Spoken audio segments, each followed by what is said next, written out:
All right. I think that I really like Jayden Daniels for this offense. I like Jayden Daniels for what he is for Brian Kelly. But I will not go as far as to say that I just don't think that Jayden Daniels, he's not going to win the Heisman. He's not. And I really don't think he belongs in the stratosphere of the conversation. I think his performance is critical for LSU to reach where they need to go. Can I pause you right there? Okay. Can you expound on why? Like, give me a reason why he shouldn't. I think there are more quarterbacks. There are other quarterbacks that are more significantly impactful to their team's success in college football than Jayden Daniels. If he's at the podium, it's going to be the Stetson Bennett effect of really good football team, right place, right time, does everything that your team needs to do to win football games, but not necessarily Mr. He's not Caleb Williams. He's not Drake May. He's just not. Those are the two guys that he needs to realistically beat out if he's going to win that award. In fairness, what's Caleb Williams against top 25 teams? What is his record? I don't know. Winless. Let me back up. I'm sorry. Okay. He is 1-5 against top 25 teams. They beat UCLA. He is still. I don't give two freaking Rudy Poos that he threw 4,000 yards and 40 touchdowns.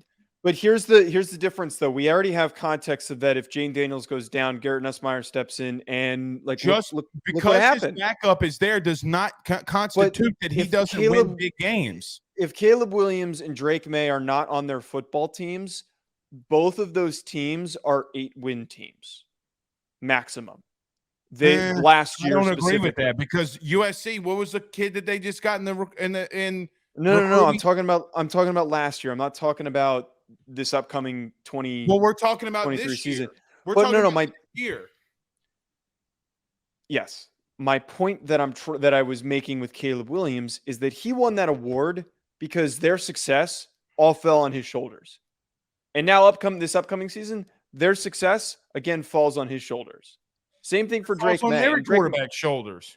It does, but I'm trying to get at here is that Jayden Daniels is a quality starting quarterback, and he's the best returning SEC quarterback, but I don't think he fits into that Heisman Trophy winning category.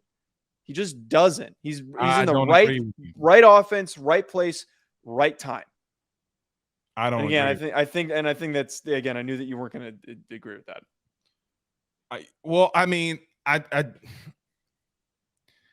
I do think that there constitutes Heisman moments, and Jayden Daniels has had more Heisman moments about beating real teams than Caleb Williams ever has. Joe, every time that he's played top 25 opponents, let's see. They beat Notre Dame too. That's 2 wins against top. Notre Dame wasn't ranked when they played. Yes, they were. No, they weren't. I went back and checked. They're ranked at the end of the year, yes, but they weren't ranked when they played. Notre Dame was 3-3 or 3-2. No. That when Notre Dame USC played one another, they weren't ranked. That was at the end of the season. That was the last game of the season. They were number 18 in the country. Oh, okay. They were 8-3 coming into that game. Y'all played. No, that was Stanford that y'all lost to. Yeah. I'm not. Yeah. My bad. Yes, okay, so he's sure. What 2-5. He won that award with the way that he played against Notre Dame. Is that okay? But is Jayden Daniels' Alabama performance, is that enough to hand him the Heisman Trophy? And does he have more games like that in him in 2023? I feel like his progression is a little bit. It's not completely capped, but he's pretty close to his ceiling in this offense. I don't think he's capped. How much better can he get, though? I think significantly. I think that the nerds at Pro Football Focus go, no quarterback's ever done it before after they've had this many starts in college football. And then y'all jizz over a guy like Anthony Richardson who can't throw. One of those. Wait, Anthony Richardson's does not fit the criteria of a PFF. Did a film study against him against LSU, the game that y'all jizzed all over him for. He fucking sucked. Let's call it what it is. Look at how far he threw a deep pass. And then you don't constitute quarterbacks throwing the ball. At some point, winning has to matter. It doesn't for NFL draft projections. It doesn't.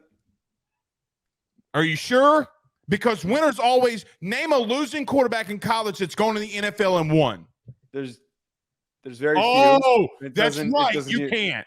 It doesn't usually happen. But I can tell you right now that the NFL's opinion on Anthony Richardson last year is coming into the season is a lot higher than the NFL's opinion on Jayden Daniels right now coming into the season. But again, we're not talking about NFL projections. Joe Burrow was projected a 7th round pick. Was he capped? No, he was. Pause for me. Wait.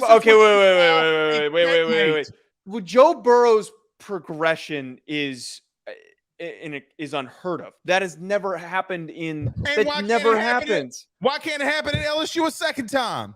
Because that's highly improbable to happen a second time. Highly improbable that 2 coaches in year 2 win national titles at the same institution. I think that's more realistic than Jayden Daniels turning into an elite, extremely dominant college quarterback. I think he's a good starter. I think he's a really good quality starter. And as we've talked about on the show, if he wins the Heisman, if he wins a natty and Brian Kelly wins a natty, I'm going to be teabagging all the Notre Dame fans.